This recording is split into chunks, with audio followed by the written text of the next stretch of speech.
시사 파트너 이태현입니다. 저희가 연말에 업체들을 만나서 기업들의 재무 환경과 자금 유달에 대한 조건들, 그다음에 시용 평가에 대한 이야기들을 하면서 현장에서 의외 국병들을 좀 만나게 돼서 그 이야기를 좀 하려고 합니다. 의외 국병이 뭐냐면 최근에 이렇게 기업들이 가지고 있는 이 재무 상태표 상의 잉여분들을 회사 밖으로 좀 꺼내서 대표님들의 수고에 대한 보상으로 좀 활용하십시오, 이런 제안들이 기업들한테 많이 제공되고 있다고 하는데, 뭐 열심히 일해서 보상받는 거 누가 뭐라고 하겠습니까? 많은 이제 기업이 외부적인 평가를 좀 받거나 신용 관리를 하셔야 되는 경우에는 그게 왜 복병이나 독이 될 수도 있어서 그것을 그런 상황들을 우리가 한번 시뮬레이션해서 보여드리면 현장에 다니는 컨설턴트나 기업들 입장에서 좀 이해에 도움이 되지 않을까, 의사결정에 조금 더 도움이 되지 않을까 해서 방송을 하나 제작해 보려고 합니다. 예를 한번 들어보려고 합니다. 통상 매출이 한 90억에서 100억 정도 하는 중간재를 생산하는 우리 중소기업들이라고 하면, 예를 들어 10% 정도의 마진율을 감안하면 통상 이런 구조의 재무 상태표를 갖습니다. 자기 자본이 일부 있고요, 잉여금이 좀 쌓여 있고, 자기 돈과 잉여금 그리고 금융기관 차입을 통해서 시설을 확충해서 자가사업장과 자기 기계로 이제 공정을 밟아서 생산하는 기업을 가정해 봤습니다. 우리 만나는 중소기업들이 왜 다 이런 비슷한 재무 구조를 갖냐 하면요, 대부분의 중소기업이라는 말 자체가 작고 부족하고 결핍을 가지고 있다는 이야기일 것 같습니다.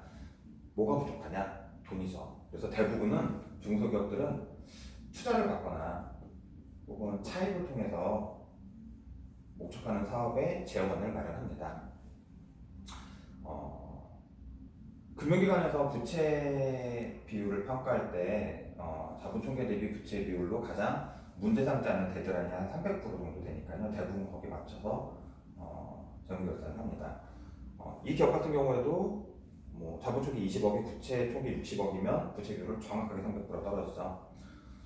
유동 비율을 보면 유동부채, 유동자산의 비율을 보면 100%입니다. 유동성 비율도 100%입니다. 거기다가 작년부터 3월 26일 중진공, 신고기부 등 관공서에서 법인을 대상으로 대출을 할 때 더 이상 법인의 대표들이 차입금에 대해서 연대보증 쓰지 못하도록 제도가 바뀌면서 책임경영평가제도라는 평가제도라는 것이 시행되고 있습니다. 그 덕에 회사가 투명하게 공정하게 잘 운영되는지 아주 디테일한 평가들을 좀 받게 되고요. 그 과정에서 아주 부정적인 평가가 나오는 항목이 이 가지급과 가수금이 존재하게 되면 평가에서 떨어질 수도 있고 대출을 상환 압박을 받을 수도 있기 때문에 요즘에 중소기업들 가서서 보면 가지금, 가수금은 없는 상태에서 유동성 비율 100%, 부채 비율 한 300% 이내에 거의 다 이런 재무 구조를 가지고 결산을 하는 것 같습니다. 이런 그냥 평범한 기업이 예를 들면요, 요즘에 유행하는 컨셉으로 대표님이 어떤 절차를 통해서건 자기 갖고 있는 지분의 상당량을 법인에 자기 주식 취득을 요구하게 해서 그 자기 주식을 소각하거나 아니면 배당을 통해서 자본에 쌓여있는 잉여분들을 사회로 유출해내는 자본 유출을 하게 되면 재무구조가 어떻게 달라질지 이걸 한번 오늘은 간단하게 시뮬레이션을 보여드리려고 합니다. 한 10억 정도, 10억 정도를 이제 실제로 사회에 유출시켜 보려고 합니다. 자, 잉여금에서 10억이 빠집니다. 자, 잉여금에서 10억이 빠지면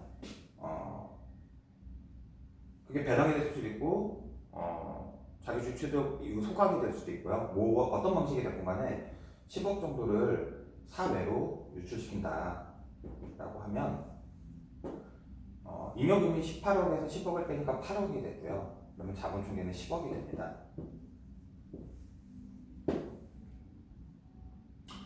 자본을 뺐으니까 이제 자산에서도 빼야 되는데요. 자산에서 현금성 자산이 5억밖에 없기 때문에 일단 5억을 먼저 빼겠죠. 얘가 0이 되고요. 유동자산이 15억이 됩니다. 배당을 하려고 사업용 자산들을 처분하게 되면 분명 문제가 생길 수 있기 때문에 그렇게까지는 하지 않을 거라고 보고요.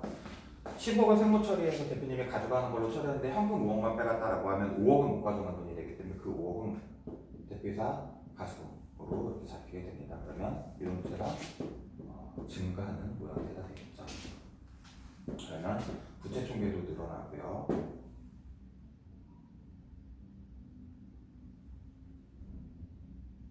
그리고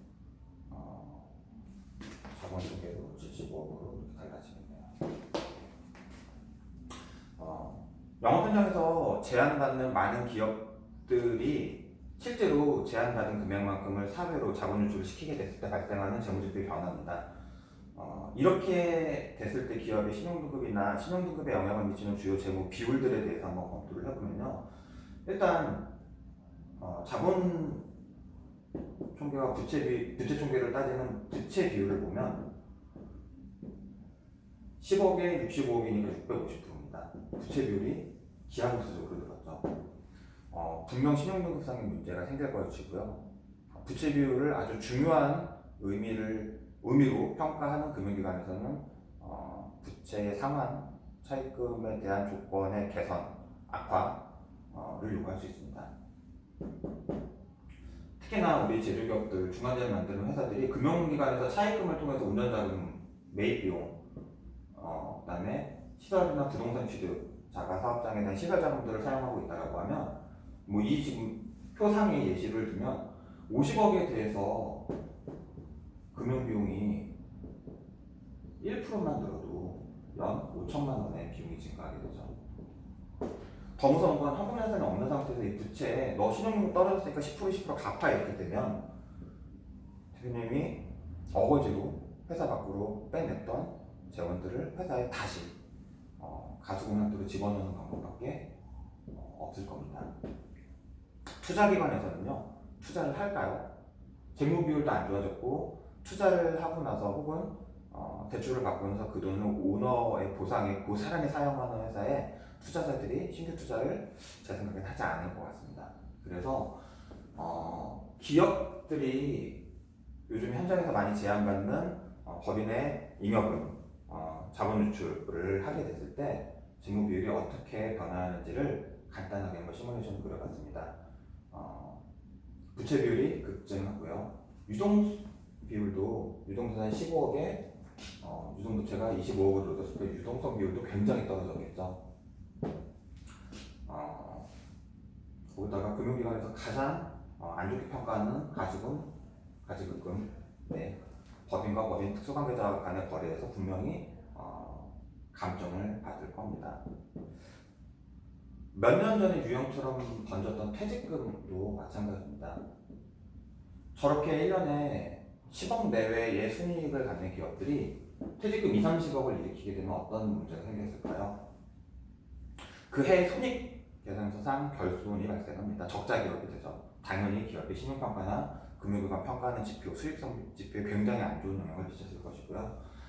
결손이 날 만큼 자본금, 잉여금이 상기됐을 거기 때문에 같은 현상이 일어나서 부채 비율이 급등하고 신용등급이 떨어지고, 네, 결손을 상쇄하기 위해서 아무래도 유동자산들이 줄었을 거기 때문에 기업의 신용등급은 더 악화되는 문제가 생겼을 수도 있습니다. 오너를 위해서 열심히 일한 오너를 위해서 보상에 대한 효과적인 방법들을 제안하는 것은 굉장히 제가 봤을 때도 의미 있는 일이지만 꼭 한번 컨설턴트나 기업 입장에서는 고민해 주셨으면 좋겠습니다. 만약에 우리가 신용등급 평가를 해서 입찰을 통해서 비즈니스가 이루어지거나 금융기관의 평가를 통해서 차입금으로 자본을 조달하거나 투자 자체를 해야만 사업의 확장이 가능한 기업들이라고 하면 꼭 한 번은 지금 내가 이 정도 수준의 보상을 받아서 법인의 잉여금이나 법인의 유동자산을 사회로 유출시키는 것이 장기적으로 과연 유리한 행위인지 꼭 한번 고민